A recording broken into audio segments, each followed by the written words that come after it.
lick it? Yes, I did lick that, Des. What kind of tires are these? These are Michelin X-Ice Extreme Contact tires. Their full purpose in life is to keep you safe during the winter.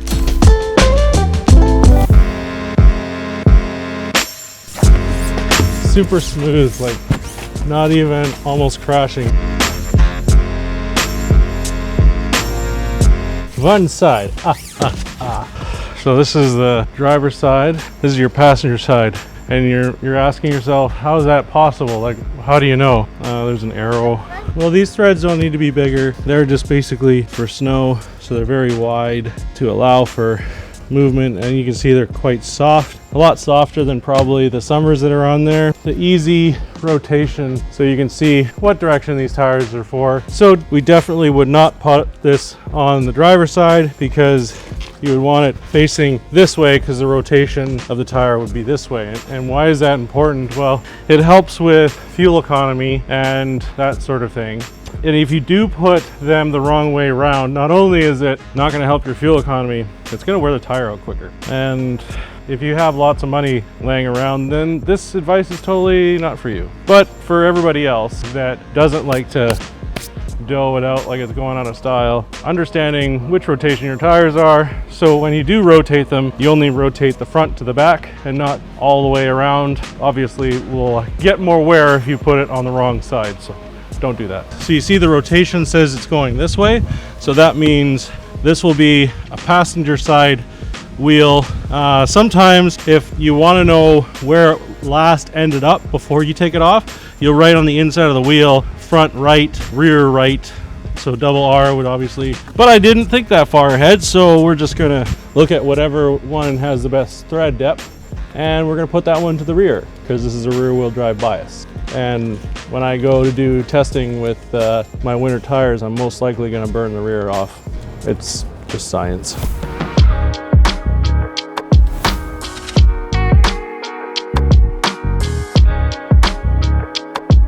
Would you recommend having the tires done at the dealership, or could you do it yourself? It all depends on where you live. If you're in an apartment and you don't have the place to do it, then your only choice is using someone with a shop. And when it comes to working on your brand new vehicle, trust the dealership because they have the training, and they also offer tire storage, so you get 2-in-1, so you don't have to worry about where am I going to put my tires. You can just leave it at the dealership, and then when the season's over, you can give them your tires back and they put the new ones on, and you just worry about how many cream and sugar you take in your coffee.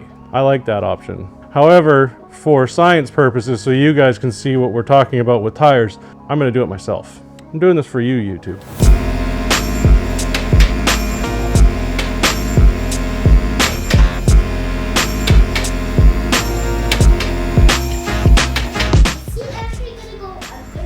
Yeah, it's safe because you hear that clicking when it's going up in the air. It's actually the locks. So if it lowers down, it stops on locks and it won't come down any further. So as long as this is stable, which it is, working under it's fine.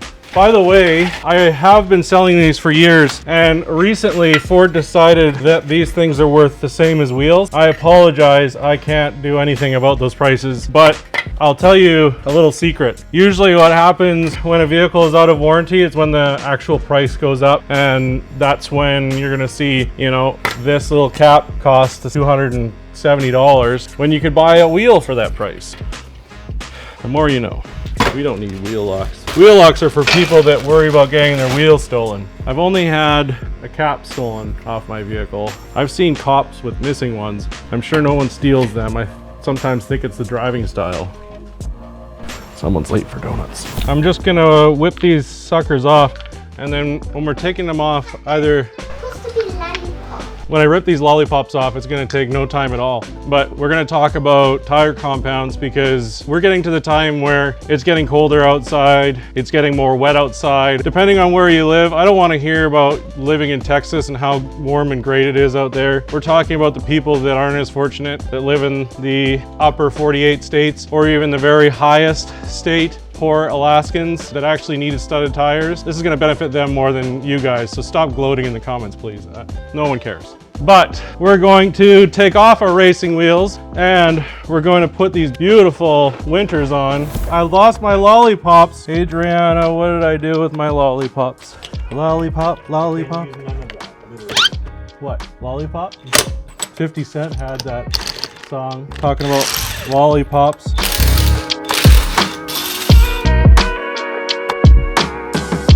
Also, this thing will have a higher, it will sit higher because the tires are the right size. So now when we put these wheels back on, we're actually going to not scrape on the ground because before it was really low. Actually, it would be funny, but wouldn't be able to do it. It would just be to drive it forward and back it up with these tires on, and the vehicle would like sit like an old gasser.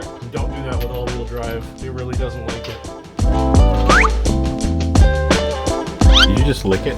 Yes, I did lick that, Des, because snozzberries taste like snozzberries.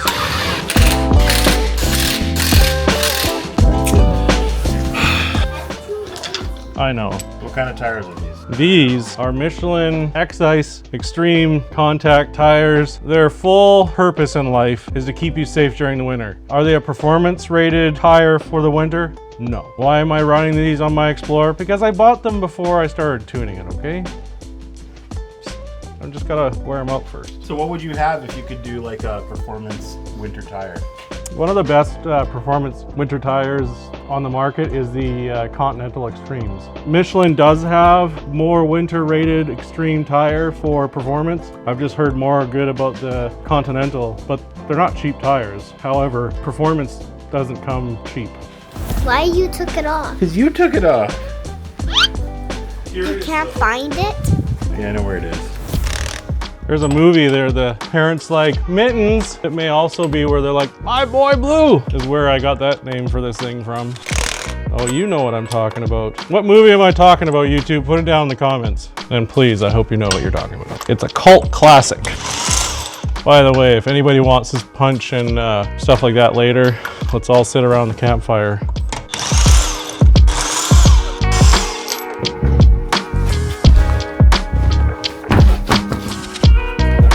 You sell these? Oh yeah. Whoa, it's going on its own. Watch out, honey. If you guys are gearing up for this summer and you're like, well, I've pretty much got everything dialed except for wheels. There is no better time than right now. These wheels are 20% off. Now, I understand that beadlocks are a little bit more pricey. So if you're looking for some welds that are a little bit more affordable, then have I got the ones for you. Let's get these other ones off. Oh. I'll put wheels back on and then I'll take other ones off and then we'll go back on and off again. I have an efficiency rating of like 1 out of 10. That's government. Lift with your back. Why are you taking that one off? We're taking off the other wheels to put on these stockish looking wheels because it's winter time. And one thing that people don't know, Why are you taking off the winter wheels? I'm putting the winter wheels on because a thing that people don't know is tire compounds change in certain temperatures. So a tire that gets ultimately really soft in the summertime is a winter. However, it wears a lot faster. Whereas in the wintertime, at anything from 7 degrees, and my editor is gonna put what that is in American, and below, all season tires are actually useless. Now, I do have to look up because I don't remember what summer tires are. So if all seasons are good until 7 degrees, that's where they max out at. You definitely wanna make sure that you're putting a winter on so that you still have the same grip as you normally would in the summertime, in the fall, but you're just wanting to be safe. Ultimately, that's the best. Des, can you pass me that impact gun? Remember, the torque specs is Ugga 3. Just kidding, I'm gonna torque these. Once Kurt finally gets all his wheels on. All right, we're gonna grab these and go to the fronts. What do you want? Here, kitty, kitty, kitty. Depends on what kitty we're talking about. The cougars, they like to track. You'll never see them there until all of a sudden they're there. By then it's too late. Got it. So anyway. I know thermal masks the inside sound. The difference between thermal and other exhaust systems is you'll get a throaty sound from just about any exhaust system. The thing that thermal does better than anyone else is it contains the exhaust to being outside. Whereas a lot of exhaust systems will vibrate, which is known as Droning. Yes, thank you. So the exhaust will vibrate, which is known as droning, and at a certain decibel rating, it will be a lot more noticeable than other decibel ratings. RPM, all that stuff has a play. But what Thermal does really awesome is they have it figured out to cut that drone out. So you can drive around, hit that gas pedal, hear the sound, but not hear the drone. Because at the end of the day, that's what it's about. Having an amazing exhaust system, but not getting a headache from that exhaust system. We're looking ahead right now because as it's the end of race season, we want to look ahead to next year. So perhaps you guys have gotten your car dialed in, you're missing one important piece, and that's the right wheels. What's more important than suspension mods or anything else? One of the most simple, best dollar value you can get is with a good wheel and tire combination. And what do we mean by that? Well, we have a few different tires here to look at. We have the beadlock welds, we have regular welds, which is considerably more affordable for everybody, and even more affordable right now. We have 20% off on our website for all welds. Please send me an email so that I can find you the right weld for you. These are considerably lighter than normal wheels. A lot of people will try to use steel wheels because they're lighter, but these give you a wider tire patch. Let's take a look at our winters, for instance. So you could use this wheel, or you could use this wheel. Now, if you look at the contact patch of both of them, there's a considerable difference between this one and this one. And that's basically the area of the wheel that will allow how much tire or how wide the tire can be on here. So you have a 255 versus a 315. A 315 is going to cross your road way better than a 255. The average wheel that we will run on these vehicles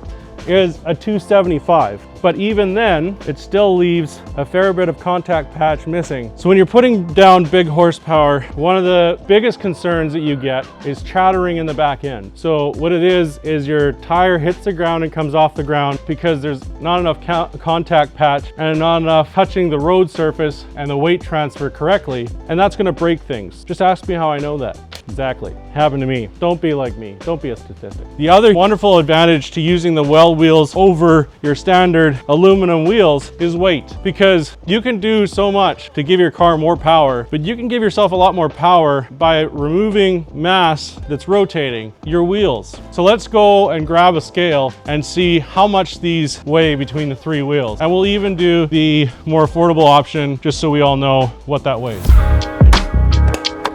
These are going to be most heavy. Okay, we'll put on the snow tires. So what was that? That was 79 pounds for that aluminum wheel. So right now that was 80 pounds. This right now is 71 pounds. So there's a considerable difference. That's 10 pounds. That's quite a lot because you're taking it out of how much it takes to turn the wheel. And we're talking 4 sides here. So that's 40 pounds. Now I already know this is way lighter.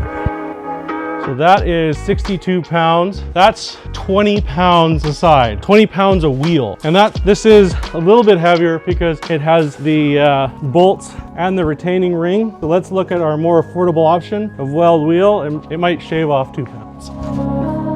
4 pounds, technically.